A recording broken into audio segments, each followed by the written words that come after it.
everybody, Luzant, the wine ambassador. You know, I thought it'd be great to just do a video about the Grand Cru. We all got together at the beginning and we dreamt about a thing we could do to really supply everybody that's getting into wines everything they need for the future. And we came up with the idea of Grand Cru. You know, we have the estate, we have the reserve, and then the Grand Cru. The Grand Cru is a limited edition. There'll only be 1,000 Grand Cru members in the history of the company. When you become a Grand Cru member, you're going to get a collector's library edition box of wines, which I'm going to talk about today. And you get a black card, which gets you VIP entrance to all the events, VIP seating. It gets you invitations on special trips that we have planned. You are the official VIPs of the company. And we also have these monthly rewards that'll be drawn for those 1,000 people that are in the Grand Cru membership.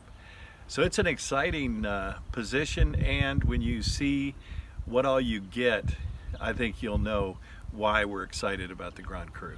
I've always said there's 3 kinds of wines in a person's life. One are wines that for days that end in Y, just your everyday wine that you want to have around.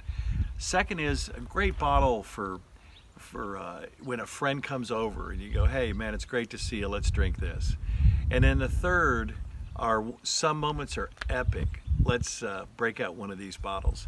These are your epic bottles here. So when you get it delivered, you get this beautiful case. The cover is a letter written for me that you'll be able to read if you order the case. And then 6 bottles of hand-selected collectible wines. I'll start out today with talking about this Edict Chardonnay. We were lucky to get this juice from, I would say, the #1 rated Chardonnay vineyard in the valley. This is right there in Rutherford. If I was allowed to say the name of the vineyard, you'd know exactly what we were talking about. But it's one of the best Chardonnays I've ever tasted in my life. The balance of the malolactic acid on this is perfect. They do about a 35%. They use new French oak. The grapes are grown right down close to the Napa River in good moist clay. It gives everything that the noble grape called Chardonnay wants to offer. And I can't wait for you to taste this Chardonnay.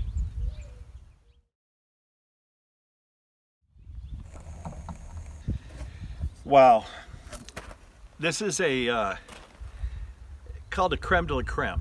You very rarely ever get any juice from this location. This is a Maya Camus vineyard on Mount Veeder, which grows on the western side of the valley.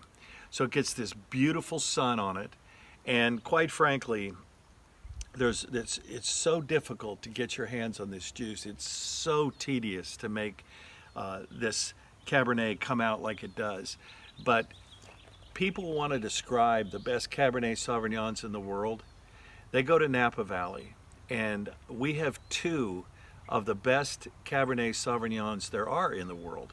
This one is a mountain style wine, so it's grown in obsidian soil, and it gives you this beautiful hint of sort of what I call #2 lead pencil, this obsidian taste of the cobalt in the soils. And the drainage on this is wonderful, and again, they don't grow a lot, and this is going to be an incredible collector's edition because the vineyard was actually Robin Williams, and so we'll think about the great comedian Robin whenever you drink this. This wine could be stored for many, many years, or you could drink it right away. But this one I might recommend you putting up for a while.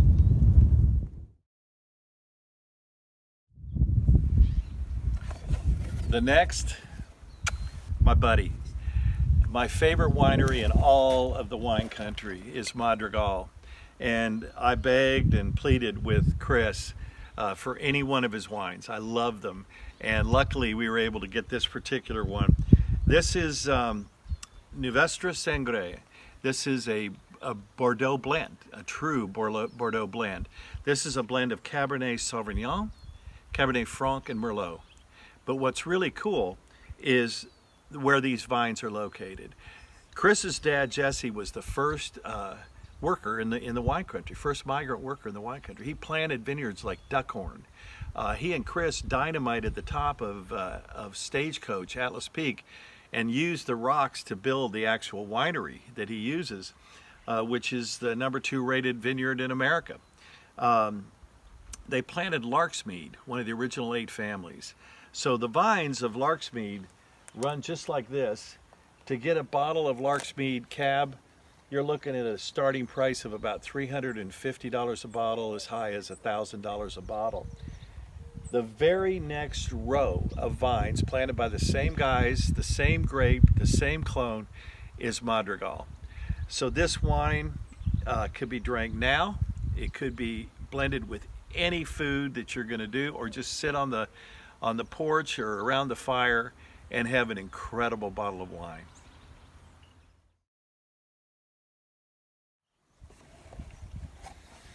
Oh, Landy Pinot Noir. Wow, this is from the Anderson Valley. The Anderson Valley is the premier valley for growing Pinot. It goes from about Highway 101 right over to the coast. So it fits the moderate climate that Pinot Noir has to have to bring out all the flavors and notes of a good Pinot.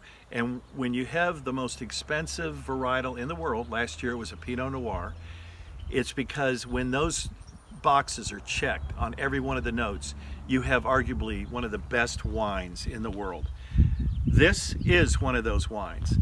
They love heat and they love cool. And what you have where this vineyard lies is you've got very warm days, but it's right in the shadows of these 500-year-old giant redwoods. So the shadows come in, the fog comes in around 4:30 or 5, it drops the temperatures and cools them.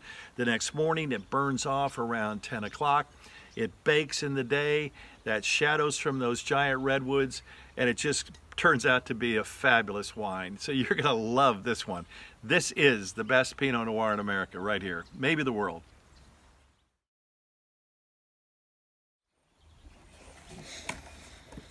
Oh, the Edic Reserve Cabernet. You know, people that come up to see me, I ask, what would you really like to try today? And they all say, I want one of those big jammy cabs. I'll interview people. What's your favorite wine? Oh, I love those big jammy cabs of Napa. Well, guess what? You got a big jammy cab here. You can find exactly where these grapes grow if you go to Google Earth. And you come in St. Helena to the Greystone CIA, the Culinary Institute of America, and you focus on them, and you go right towards the east to the Napa River. There's probably only 120 acres total there. It's one of the tightest, best properties in the entire valley. That's where these grapes came from. The winemaker and the farmer that owns this vineyard just became of age, and he got worn out, and he didn't want to be involved anymore, and we said, thank you, thank you, thank you. We'll take over. We get a limited amount of this. This is a 2014. It's just coming along right now, and it's just absolutely drinkable. This is what you're going to pull out for an epic moment for sure.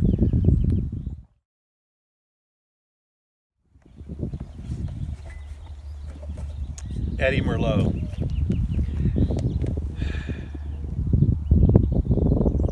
This one right here, guys, is now a collector's item.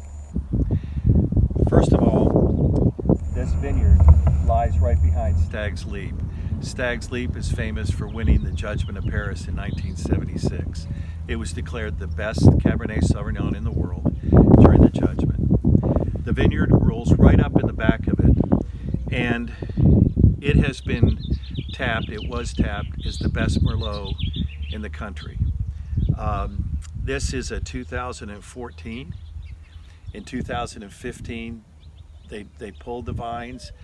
They had become finished, and we lost the #1 vineyard in the world for Merlot. You know, Merlot's taken a bad rap. from the movie Sideways. And if you really listen and read what he says about Merlot, it has nothing to do with Merlot not being good. It's just a play on words, because quite frankly, if you look it up and you look at a Petrus or Latour Merlot, these always have been the most expensive wines in the world. Well, this was made by Schaefer. Schaefer was one of the most famous winemakers in the valley. In 1999, first time ever, a Schaefer Merlot won 100 points. And this winemaker has done many 100-point wines in his career. And unfortunately, we just lost him. He passed, and all that did was now the winemaker for this wine and the vineyard is no more. So I have no idea how much value this wine took this month. So do with it what you will. This is going to be a tough decision on your epic moment.